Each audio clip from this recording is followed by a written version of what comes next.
At Disability Rights Arkansas, we are focused on guidance for people with disabilities on how to navigate your rights, things that help with your everyday life, and how to navigate the complex system of how to get the support you need. In this podcast, including you, we bring that information directly to you, the listener, on things like accessibility questions, career and care, and even the nuances of love life with a disability. Everyone has the right to know their rights. Everyone, including you.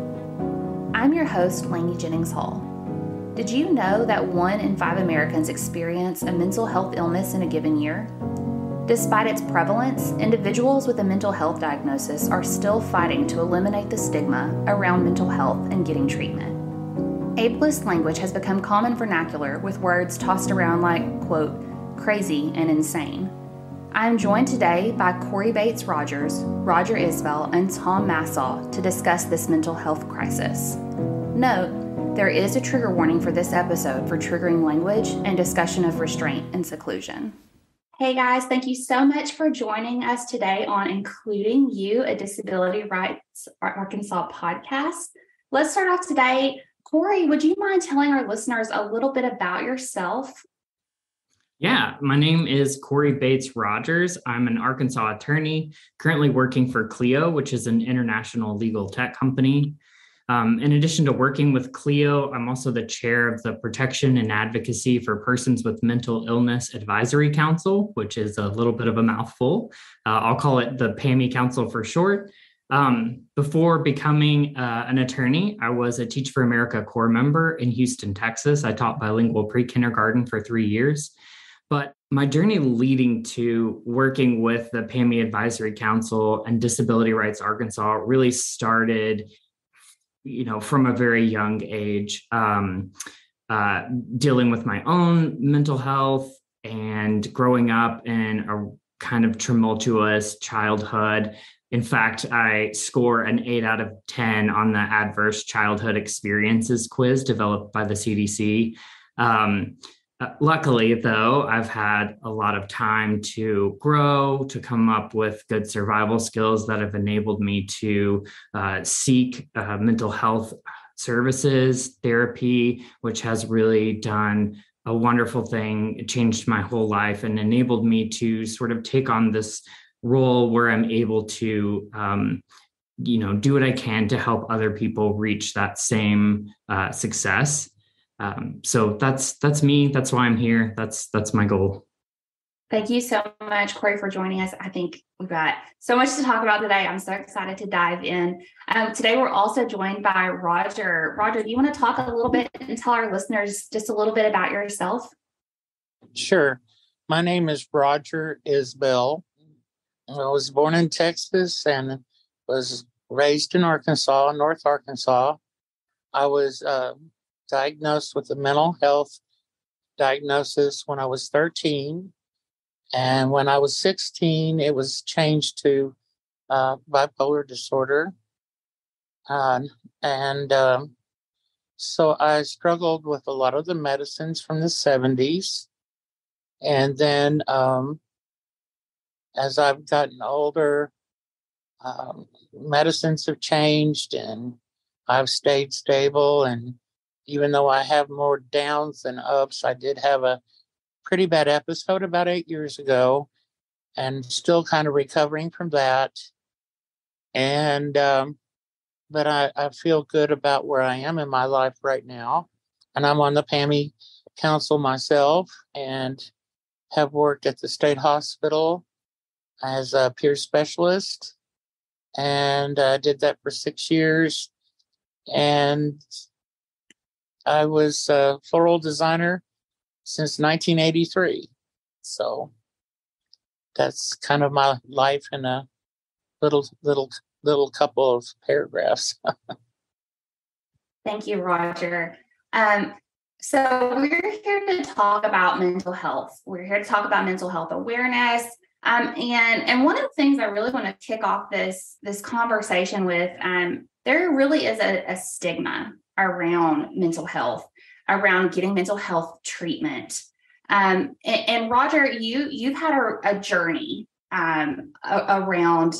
You've really had a journey. Can you talk a little bit about you kind of touched on a little bit when you're talking about yourself. Can you talk about the journey you've had from being in a state hospital to your job? Can you talk a little bit about that?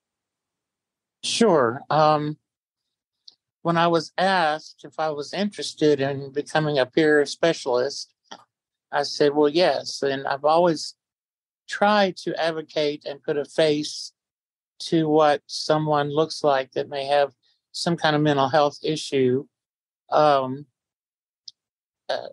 did a presentation at the forensic unit several years ago. And then after that, I was asked if I wanted to work there. And I ended up being on the board of the hospital in an advisory capacity and giving the board a viewpoint from what I knew was going on and how it happened when I was there and how I was treated. And I was very vocal about different issues, and they all got to know me. And when I worked at the hospital, I was one of two in the state at that time that was, ready to do this kind of job. And so let's talk a little bit about, you had a very intense experience being in the state hospital. What made you decide to take the step to go back and work there? Because I know your experience was intense. I mean, if you want to talk about it with our listeners, you can. But what made you want to go back and on the other side of and working there? Well, part of it is because I care. And I care about how others are treated. And I had that voice and was not afraid to use it. And sometimes it got me in trouble. But I always was respected for saying, they brought in a restraint chair. I remember when those new restraint chairs came, I was working there. And they asked me what I thought. And I said, you really want me to know? You really want to know? I said, I want to know where the plug-in is because it looks like you're going to get electrocuted in it. That's what I said. So I was not afraid to say a spade's a spade. And I had a lot of good experiences. I helped with some art show fundraisers there, which was an awesome way of getting people off the units into a setting that was like, a party setting. I did flowers for it all the time, and all the pictures were framed, and it was quite the deal to get together. I always did the Christmas tree, and there was all kinds of in the lobby, and I did the decorations on the outside. So I was able to incorporate what I knew with mental health.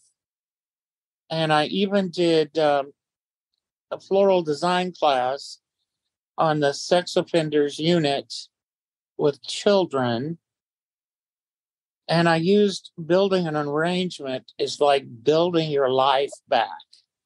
You've got to have a base. You've got to have a focal point. And you have to have some kind of height to it or a goal to how big you want it to be. And then you fill it in with the other things, like the extras, the icing on the cake kind of parts of your life. But you can go from where you are to where you want to go. And Mother's Day happened to happen about that time. And we all made an arrangement, and they gave it to their mothers that would come to visit for Mother's Day. So it was always tried to use my creativity in my services that I tried to provide to my peers. And then from what I was getting, the feedback I would get from certain people, whether it was a nurse or my direct boss, I would take that and learn from it. And I ran some groups, peer support groups, with the patients. And I felt it was very important work. When I was doing it, I burnt out after 6 years. And then I had my own mental health crisis. And that was 8 years ago. So, and I don't understand why families of people with mental health issues allow us as human beings to lose everything we own. Our cars, our furniture, our pots and pans, right down to our socks and shoes. And we have to, when we finally get better and we get out, and you have to build it all over again. I mean, storage is not that much.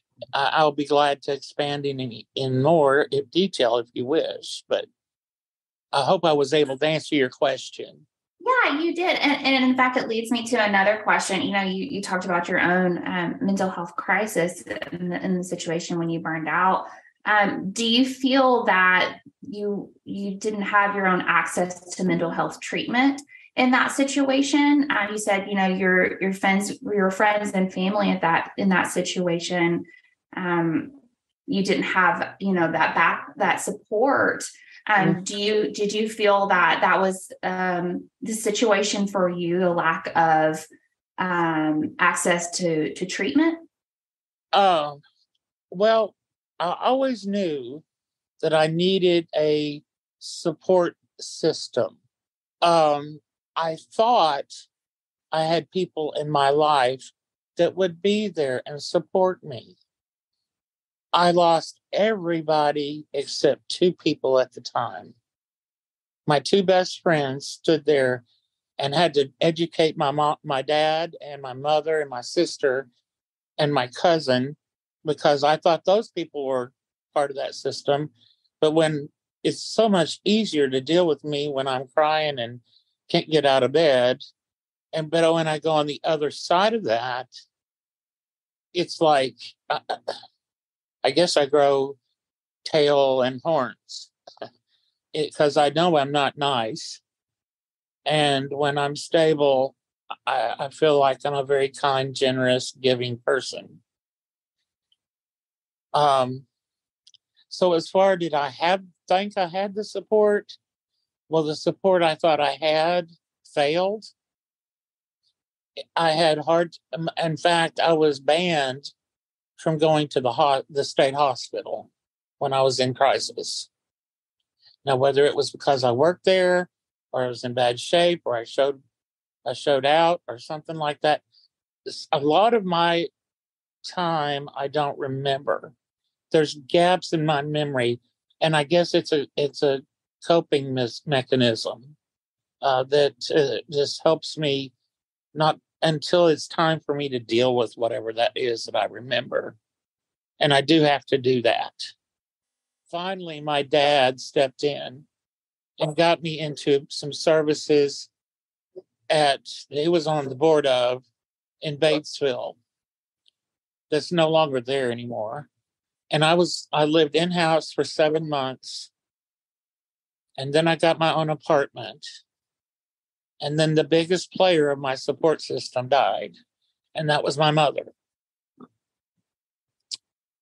So I had a double, triple whammy there within a few years. But I've always said part of my recovery was the right medication, the right supports and services, and my own damn determination to get better. And I've lived by that. Sometimes that gets really clouded in how I exercise those coping skills. But most days today, if I can remember where my feet are and go on, I do pretty good. And so one thing I think, Roger, both you and Cory have both touched on a little bit, and this, in fact, came up yesterday when Tom and I were talking about, when we were prepping for this conversation, is talking about mental health.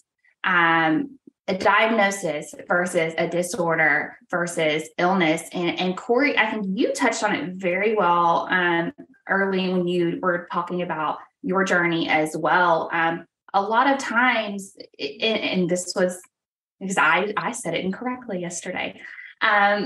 It's not just a disorder. It's, a lot of this is trauma based. It is biological factors, family history. This is something, as you just said, Roger, the right supports, the right medication, and determination. Like it's more than just, as we just said, a disorder. Cory, I kind of want to bounce this back to you, just because I feel like you really hit the nail on the head this in your initial description or your initial bio. Yeah, I think that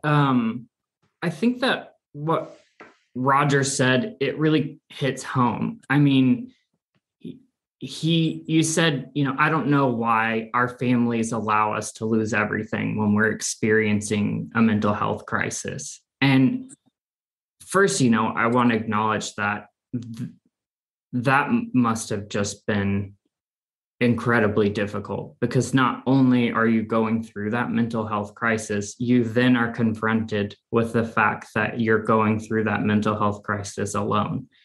And I'm sure that makes recovery and achieving recovery that much more difficult. And so I'm really sorry that you had to go through that. It really kind of brings me to this stigma that is pervasive in our society around people with mental illness, or whether there's an actual diagnosis or not. Can I interject just a minute? Please.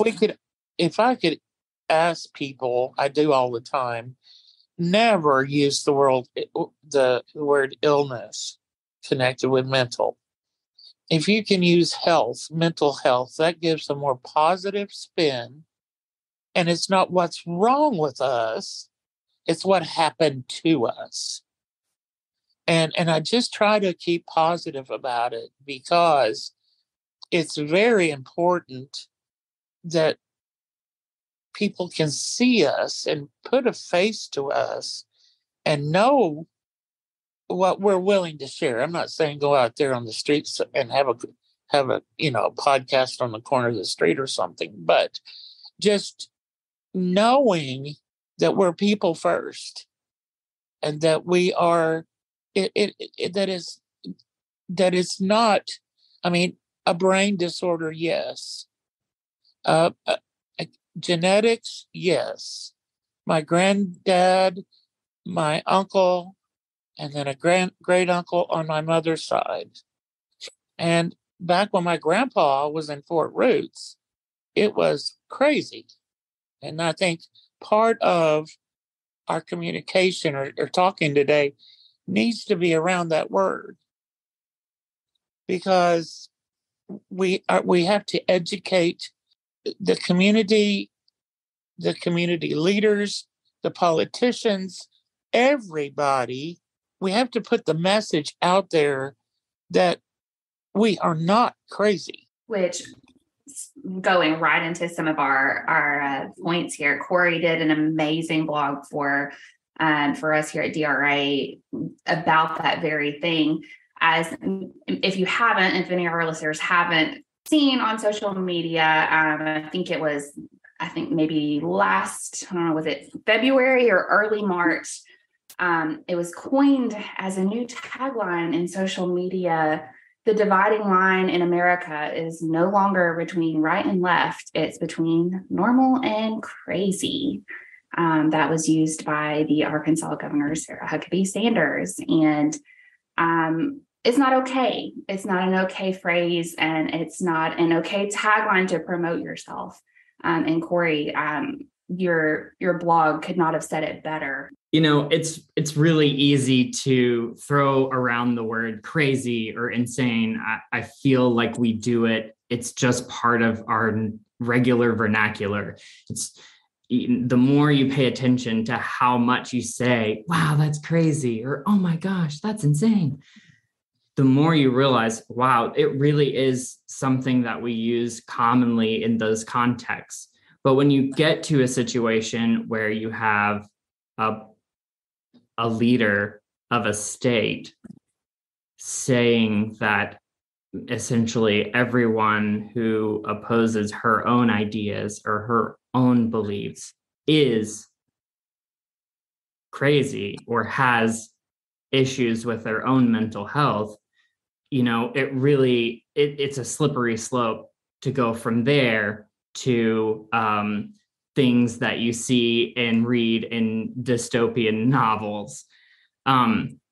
I think, to go back to the conversation about stigma a little bit, is that the stigma against individuals who have,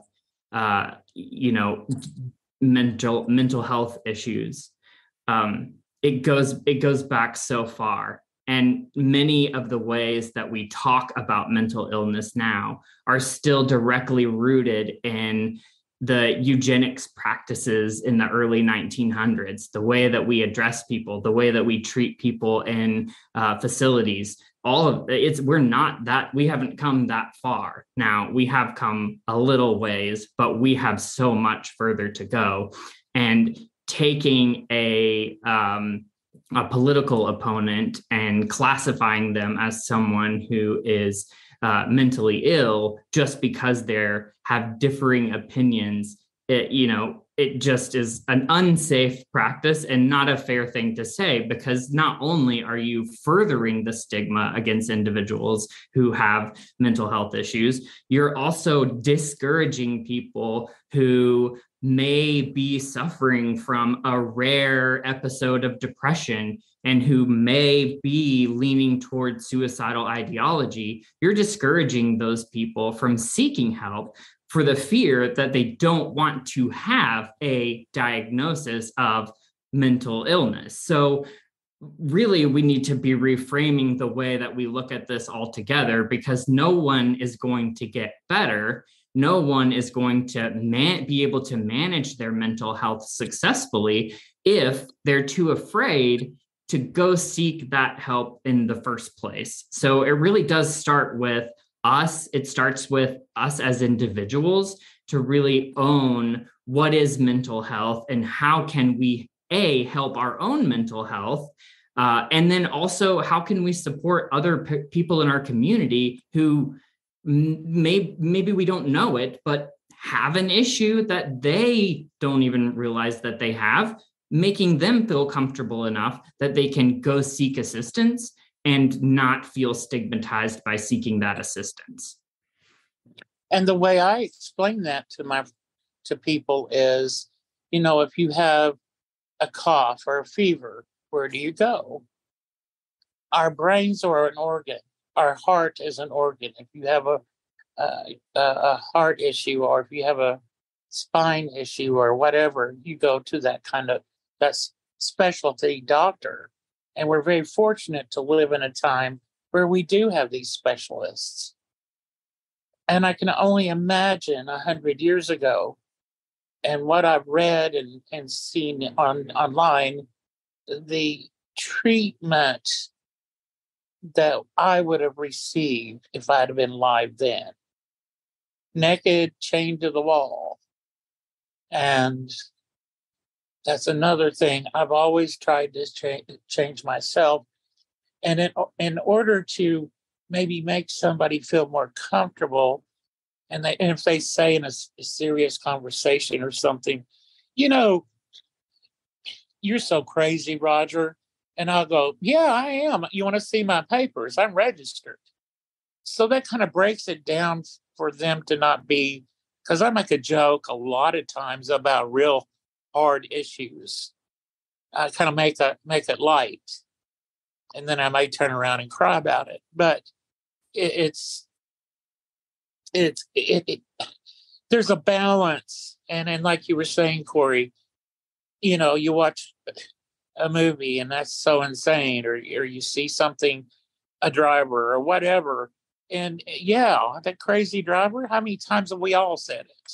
What I'm trying to say is, the word in itself is maybe not that bad, but it's in the context that it's used. Well, I think this is one of these situations that, and DRA took a stance on this one, that This was not an okay situation, and we specifically requested change. We believe that this is a situation where education is required.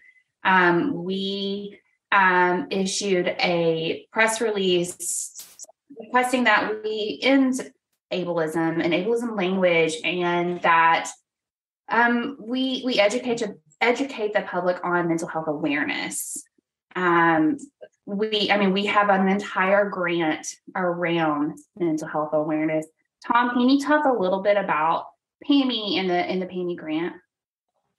Yeah, thanks, Lainey, for having me on again. So the Protection and Advocacy for Individuals with Mental Illness Act, or grant that we received, allows us to advocate on behalf of individuals with serious mental illness. And I know, Roger, you had mentioned I'm using the term mental health, but I'm using the term mental illness because that's the way it's written in the grant. So no disrespect, Roger. And I agree completely with you. But the PAIMI program allows us to advocate, to go into institutions where individuals are living, to ensure that they're safe, that they're free from abuse, neglect, exploitation. But it also allows us the ability to better educate individuals across the state on issues that have a direct impact for individuals. We look at employment opportunities for individuals. We also look at education. We do a lot of education work in our PAIMI program.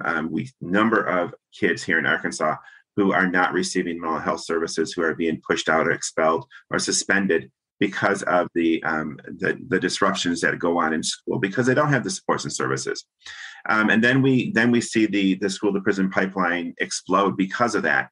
So I think, the PAIMI program is just one to really begin focusing on what can we do to ensure that those living with a mental health diagnosis, all the barriers are removed, that they're just living their life just like everybody else.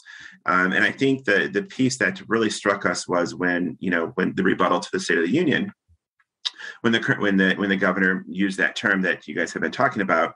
And I think that those in leadership positions have a greater responsibility to ensure that they're bringing people together instead of dividing, and using terms such as those is very demeaning and disrespectful to people who are struggling on a daily basis. And so I think that's why we took the stance, to ensure that situations like that don't continue. And unfortunately, we're still waiting for a response from our current governor. It appears as though she doesn't really listen or pay attention to the language that is being used and how demeaning it can be across the state. So we're going to continue to push and push and push to get it together. But that's it. I'll stop. Well, not just not listen, but continue to use that. It's still going strong. As you were talking, Mom, about PAIMI, Cory, you talked a little bit about it. Cory is the PAIMI Advisory Council Chair, and Roger is also on the. We also refer to it as PAC.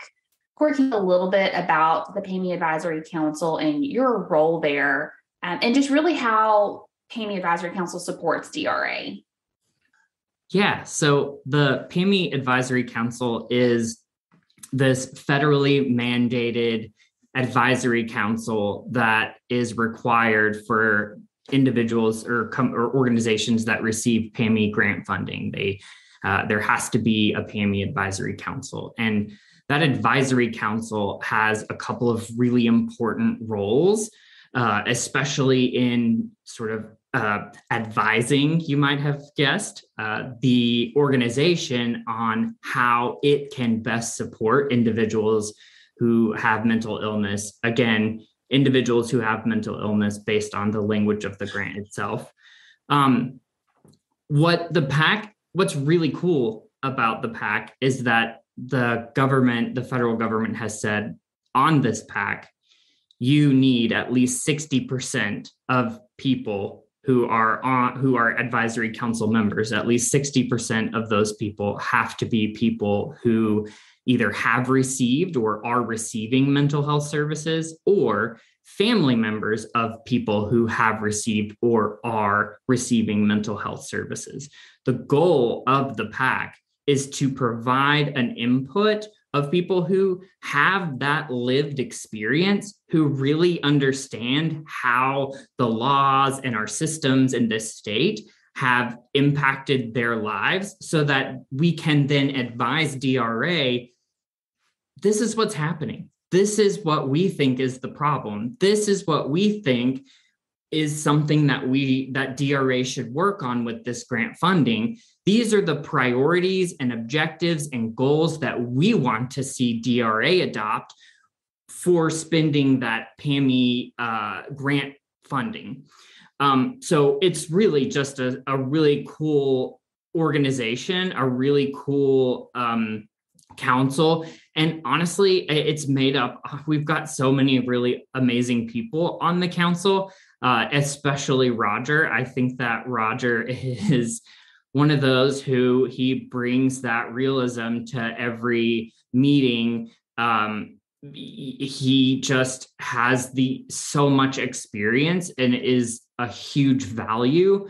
Your experience and what you bring to the table every day, and your openness and willing to talk about things that most people would not want to talk about, has enabled DRA to do so many incredible, amazing things in the community that you should I hope that you feel some pride there, because what you do really does help what other people experience in the state. Thank you, Cory, very, very much. And what I started to say a while ago was, I thought we had started correcting those things 15 years ago. But here we are doing the same thing, just a different day. It's like, how many times do we have to reinvent the wheel? I think it's ironic that our governor, and then at the time her dad, which was the governor, we had a meeting because we had completed a Olmsted recommendation decision for the state of Arkansas. And I'm sure after we presented it and had that big to-do at the Capitol, the next thing it was filed in 13. That's how it felt. Now, whether that's what happened, I don't know. But we are required by law, by Supreme Court, to have supports and services in our communities for every person that is eligible to live in our community. And it doesn't happen. Roger, you raise a really interesting point in that this is not the first time there's been discussions about language and providing supports and services.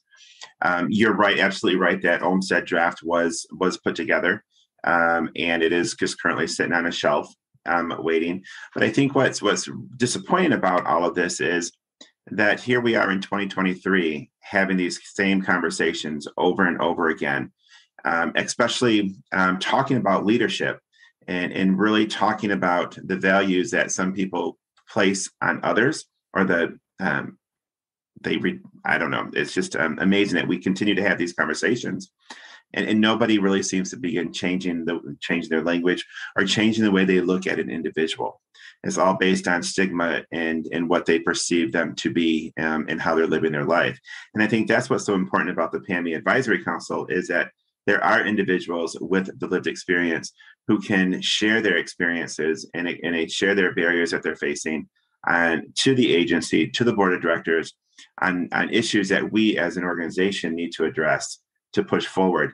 And now those issues that the PAIMI Advisory Council comes up with are not the most popular ones, but they're the ones that have the direct impact on the lives of people living with their mental health diagnosis. So I think that and PAIMI Council plays an important role in the work that the agency does. So really, I have one final question, but before I ask it, I want to read a quote, and this is, Cory, you're going to recognize this one. Instead of alienating ourselves, our friends, and our family members who are experiencing or might experience mental illness, we should be encouraging and supportive. We should endeavor to make access to quality mental health services easier and more affordable. We should focus our efforts on improving the quality of life for our Kansans with policies that enable alternatives to guardianships, restrictions on chemical and physical restraints in schools and mental health facilities, and building larger community support networks for individuals with disabilities so that they can live meaningful and productive lives. So the final question I have for you guys is, what can we do? So I think one of the things in Cory's quote was spot on. So kudos to Cory for that. But what I think we can do and what we should be doing is continuing to educate and calling out those who continuously disrespect the lives of people with a mental health diagnosis across the state. And I think we need to keep reminding people that words matter, and the words that they use present stigmas, and we just got to keep pushing and pushing back and calling them out directly. I don't care what position you hold. I think it's our responsibility, it's Disability Rights Arkansas's responsibility, the PAIMI Advisory Council responsibility to hold them accountable for their actions. And so I think that's one thing that we need to be doing. Absolutely. The only thing I can think of is vote, because that, to me, on the level that we're talking about this, is that people need to vote and vote for a quote from my grandpa. And he had a 6th grade education. And he said, what's right is right, and what's wrong ain't right. And if we could somehow get Arkansans on board with some of the more human response to people, an understanding that we are all people. And then I'm going to say this: there's black and white and all kinds of shades of gray in most things that you talk about, right or wrong, or it just is. Yeah, I agree with that, Roger. I also think that, we have made some progress since our parents were our age. I remember growing up and I went to the counselor because I was feeling sad. And I talked to the counselor about how I felt like my family didn't love me the same as the other siblings. And the response from my parents was basically, if you go back and talk to them again, we will beat you until you don't go back and talk to them again. And I hope in my core, I hope that is something that just wouldn't happen today. I'm sure that it may, but I really hope that we're to the point now where we can at least support someone's endeavor to become better, to talk to someone about their feelings, because feelings are important. And we shouldn't allow people to just languish. We should support them. We should talk to our friends about when we go to therapy. That's honestly one thing that I make a point to do in any time I'm talking to friends or really anyone. I think people roll their eyes when I come around because I'm like, oh yeah, therapy, you should definitely do that. Honestly, therapy is the most amazing thing that has happened to me. I mean, I'm married, I love my husband, but therapy. It has enabled me to have a functioning relationship. It has enabled me to have a family. Being able to work through trauma is such a wonderful thing. And, if you feel that you're experiencing trauma, talk to someone, make an appointment with a therapist. And here's the thing, I went through 6 therapists before I found one that met the needs that I have. So don't just go to one therapist and say, well, that didn't work for me. Go to another therapist until you find someone that you click with. It's just such an amazing step to take. And I just want to encourage everyone to take that step, because it doesn't matter if you're totally fine and totally happy and you're just, I have no problems. I bet you, if you went to therapy, you would be that much happier. You would be that much more able to cope with stressors of your life. Because honestly, our parents didn't really do a wonderful job helping teach us how to cope with stress. It was, do you want me to give you a reason to cry? it was, there was a lot of that happening. And I just think like I've heard that my whole, like, it was not, I mean, if you even thought about going to counselor's therapy, like it was literally, there was something wrong for that even consideration for at least my generation. I feel like we're probably around the same age-ish. It was something was not okay if you were even thinking or making the suggestion of going. So I think you really brought up a good point of it was not accepted to make that even thought. So I will say you're right. There has been some progression that it is at least acceptable to consider therapy and things like that in this day and age now. Yeah. And think about it like your physical health. So everyone has, and I'm rolling my eyes here, but you can't see because this is a voice recording, but everyone has that friend that's like, you don't go to the gym? We got to go to the gym. Oh man, going to the gym really makes me feel great. I have so much energy when I wake up at 5 a.m. and go to the gym. See me never. It's this, like, we need to be that person, but with therapy. Hopefully I am that person with therapy, but like, do you go to therapy? Oh my God, I go to therapy all the time. Oh man, I always, oh man, I would have struggled with this before therapy. Just saying it, just letting your friends know that you do that.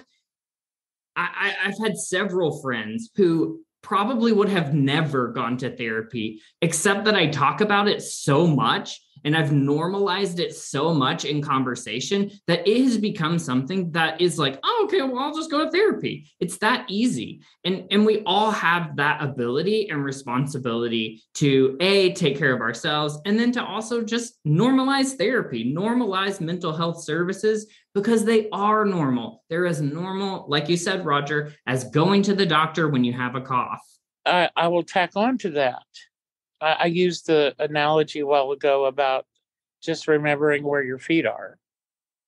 Well, you're probably not wearing 6-inch stilettos. You're wearing something that's comfortable. You've got to find a good therapist that's like a good pair of shoes that will walk you through and help you take care of where your feet are going. It's not where you've been. It's what has happened where you've been, but it's not where you have to stay, and it's not where you have to go. You can go forward, and that's all we got. Does anybody have anything else they would like to add? Lainey, just a reminder for those who would like to consider serving on the PAIMI Advisory Council. The PAIMI Advisory Council is always soliciting and asking for applications. They can go to the Disability Rights Arkansas website at www.disabilityrightsar.org and go to the PAIMI Advisory Council page and fill out an application online, or they can call the office and request an application as well. And for our listeners, I'll make sure that is in the show notes as well. Thank you. Thank you guys for joining us today on Including You. Thank you. Thank you, Cory, Roger, and Tom, for joining me today. Everyone has a right to use their voice. When given a platform, it shouldn't be used to further ableist language or stigmas around mental health. Words matter. Mental health matters. As mentioned in today's podcast, there are actions you can take to further mental health awareness. We can provide support. Talk to your legislators. Vote. Get involved in the PAIMI Advisory Council. And don't forget, get help if you need it. Everyone has a right to mental health treatment. At Disability Rights Arkansas, we envision an Arkansas where people with disabilities are equal members in their communities and can dictate their lives through self-determination. And as made clear in this podcast, we can't create that change without bringing self-advocates to the table. If you are interested in more information, make sure to subscribe to this podcast and visit our website. And don't forget to leave a 5-star rating and a review.